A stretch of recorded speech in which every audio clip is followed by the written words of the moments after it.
Hi there, Ange. Can we just start off, first of all, with team news and if Lucas Bergvall is fit and available to play?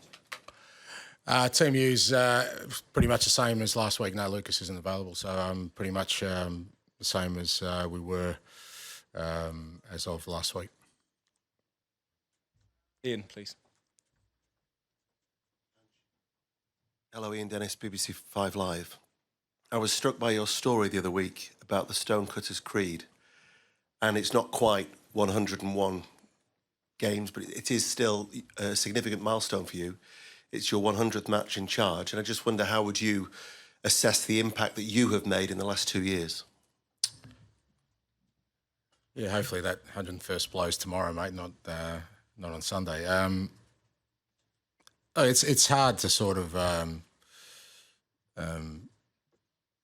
kind of contextualise sort of the challenges of the last couple of years. I guess from my perspective, I came into the club with some pretty clear objectives about what the priorities were for the club in terms of taking over.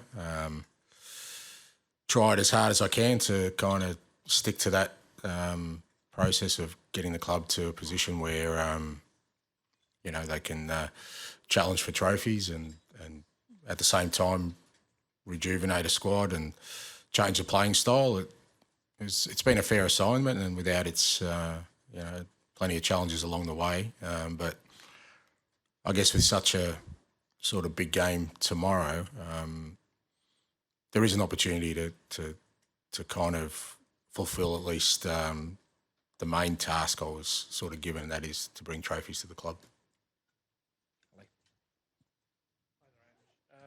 Just two quick ones, actually. I want to check Pat Matasar, then presumably he's fine, mate. Fine. And secondly, just ask the players, Sonny and Porro, about the barbecue they had. Apparently you were quite keen on the players taking part in this kind of little bonding thing together at the training ground. Just wanted to ask about that. It was player-driven. Mate, I'm an Aussie. I'd never say no to a barbecue, so they didn't have to twist my arm. So, but yeah, no, it was player-driven. The boys felt like it was a good time for them to sort of just have a kind of relaxing afternoon. We have the luxury at the training ground of a really nice sort of barbecue area. Unfortunately, I had to fulfil my commitments with you guys, so I missed the best of it. But they're the sacrifices I have to make, mate. Viaplay Norway. It's, of course, a big and huge occasion. Two things, the Champions League qualification and the trophy. But what would be the biggest thing? Is it to win the trophy itself or to qualify for the next season's Champions League? As you said, great prize. You know the significance of Champions League qualification, what it means for every football club to get into the Champions League. It's, there are the obvious benefits, but also you get the opportunity to play against the best in the continent. But the club's been in the Champions League before, hasn't won a trophy for a long time, so that's the most important bit. Hi, Ange. If you win tomorrow night, this is going to be remembered as one of the best seasons in the club's modern history. But kind of conversely, if you lose, it might be remembered for one of the worst league seasons in the club's modern history. I just wondered if you're kind of conscious that you're walking a fine line between kind of two very different types of infamy and history, really. That depends on your outlook, Dan, but I'll tell you one thing, irrespective of tomorrow, I'm not a clown. I never will be, mate, and you're really disappointed that you would use such terminology about a person who, for 26 years, without any favours from anyone, has worked his way to be in a position where he's leading out a club in a European major competition. For you to suggest that somehow us not being successful means that I'm a clown, not really sure how to answer that question. Good evening, Mr. Postecoglou, Simone Eterno, Eurosport.it. You played Manchester United 3 times this season and you defeated all the 3 times. I'm kind of curious to understand, do you feel more pressure about this because you already did that and now you feel that you have to do it again? Or is it something that makes you more confident because you actually did it, so you can do it again? Which one is more, confident or pressure? Neither, because it's a final and you know that those kind of things aren't important. I mean, if we had have lost all 3 games, your question probably would be, do you feel the pressure because you can't beat them? So What I do know is, and I've been in this situation a few times in my careers in the big games, even your form going into it, even if you've got terrible form, and there's been plenty of competitions where you go into it doesn't matter. What matters is how the players cope with the occasion tomorrow, how they cope with understanding the importance of the game. From both clubs, you just don't know how players will react to such a big occasion. And, you know, my role in that is to try and prepare the players in the best possible way, and also to prepare the players for Manchester United to be at their best. That's what you have to prepare for. And if you prepare that way and then you go out there and sort of play to the potential that you can, then you give yourself an opportunity. But I don't think it really matters what you've done before against any opposition when it comes to big games. Maybe in a league that it's a bit different, but I think in a big important final, everything gets decided on the day. Matt. Here and back. João. Oh, Here. No. Just at the front first, please, and then we'll Yeah. come to you. I thought you were throwing your voice there for a second. Ange, a lot of people seem to think this might be your penultimate game in charge. What do you think? Does it matter? Doesn't matter, really. It doesn't matter, because the reality of it is the opportunity is the same for me, and more importantly for the club. I've said before, whatever happens beyond tomorrow is kind of irrelevant when you think about the opportunity that exists right now, and that is to provide something special for this football club and for the supporters and for everyone who's worked so hard, not just this year, but for the last, however years, 15, 16 years been for a trophy, and 41 years for a European trophy. I think that, if I was worried about my tenure at this football club, fair to say we wouldn't be in this position, because I would have been distracted long ago. I'm pretty good at just sort of making sure that all my focus is on, giving this football club the best opportunity it has had for a while to do something special. And whatever happens after that, mate, I'm very, very comfortable that I'll continue on trying to win trophies wherever I am. Now here. I'm João Barreto from Casé TV. We are from Brazil. I want to ask you about Richarlison. What is the difference when he plays and when he doesn't? What the team gain with him? And I heard that you came to Brazil like years, and you became a Vasco fan. Is it true? I have to be careful about who I support, because maybe I'll coach in Brazil one day and they'll tell me, and I end up, I don't know, it's Corinthians or something, and it'll cause me problems. Firstly, Richie, so pleased for him because he's had a tough time, Richie, not just this year, but since he's been at Tottenham. He's had some injury problems. He's never really had a stretch of games, but, and it's been very tough on him, both physically but also emotionally. But he's in a really good place now. Physically, he's he's worked really hard on his fitness, and, he plays with so much passion and determination, Richie. Every time he plays, he just gives 100%. He has quality as well, and it's great to have him in the team. I think for us, he provides something different to our other attacking players.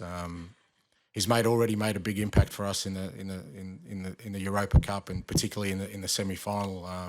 And just really pleased for him that through all the difficult times he's had, he's now in a place where he's fit, he's available, and he's excited about contributing. And I've always loved Brazilian football. I actually played against Vasco da Gama in 1985. They came to Australia, and Roberto Dinamite was playing at the time, and I got his shirt, and I still have it.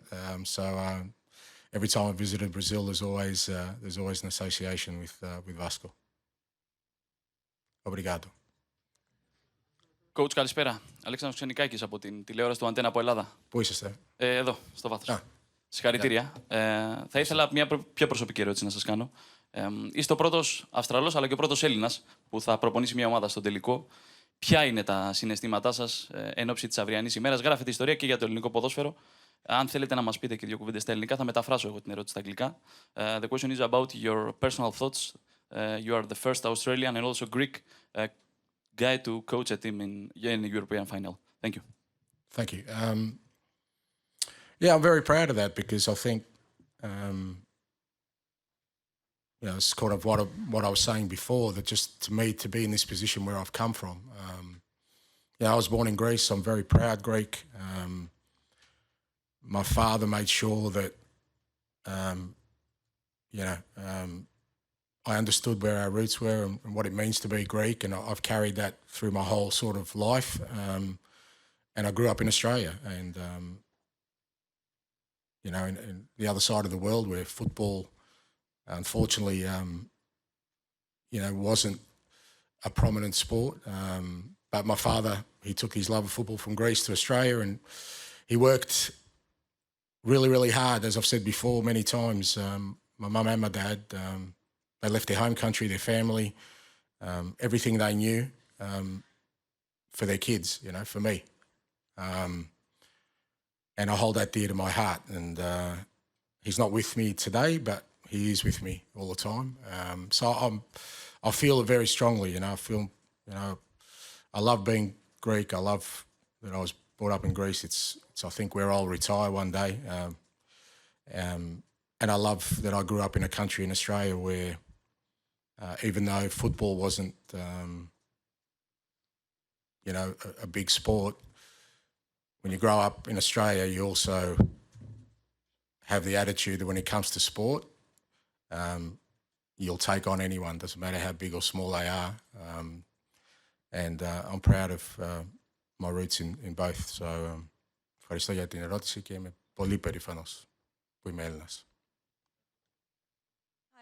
Hi, Ange.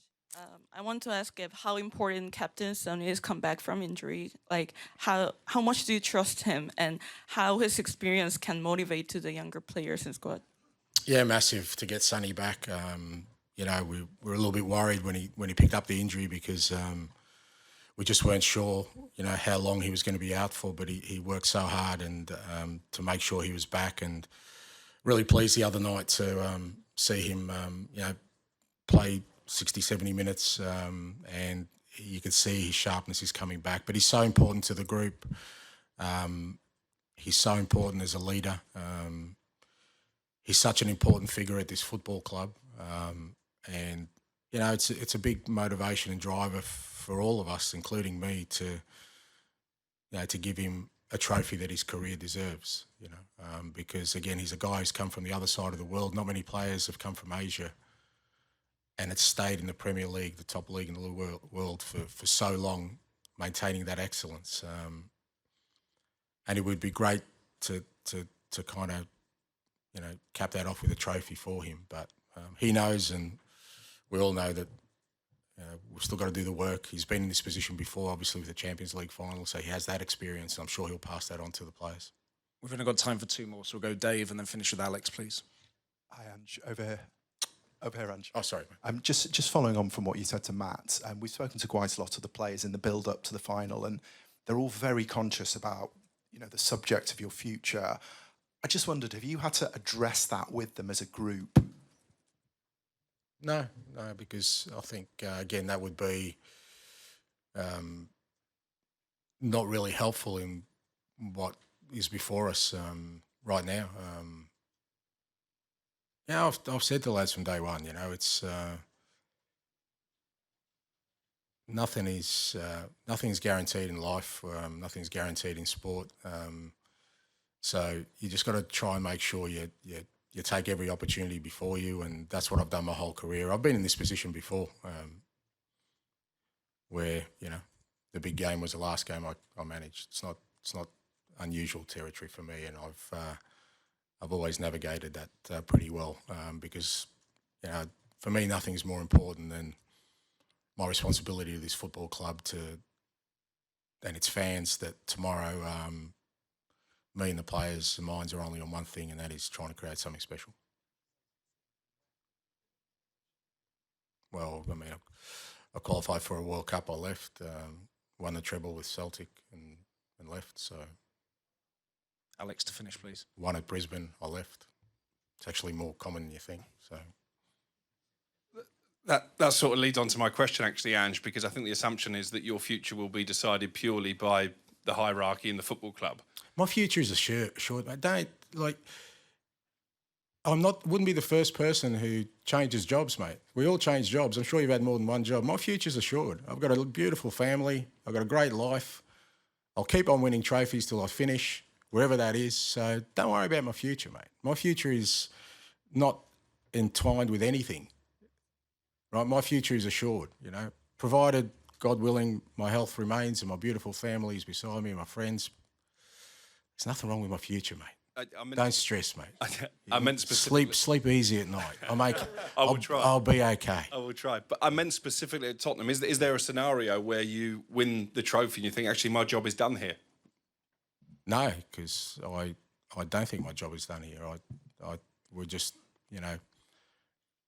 I really feel like we're building something, and what a trophy does is hopefully accelerates that. So I still think there's a lot of work to be done. That's quite obvious with the way we've sort of, the challenges we've had this year, which I think are well chronicled. But I think there's some reasoning in that, in the context of that. But also there's been some growth that I'd like to see through. But whether that happens or not it's not that important right now. But I don't think. No, but far from think this job's finished, and I certainly feel like, there's some growth there that we can take this club to where it needs to be. Thank you very much. Thank you. Thank you very much, everyone. That concludes Tottenham Hotspur's pre-match press conference for the UEFA Europa League final. There'll be an open training session starting at 5:30 on the pitch. Then their opponents, Manchester United, will do a walk around at 7 p.m. and their press conference will start at 7:30. Thank you very much.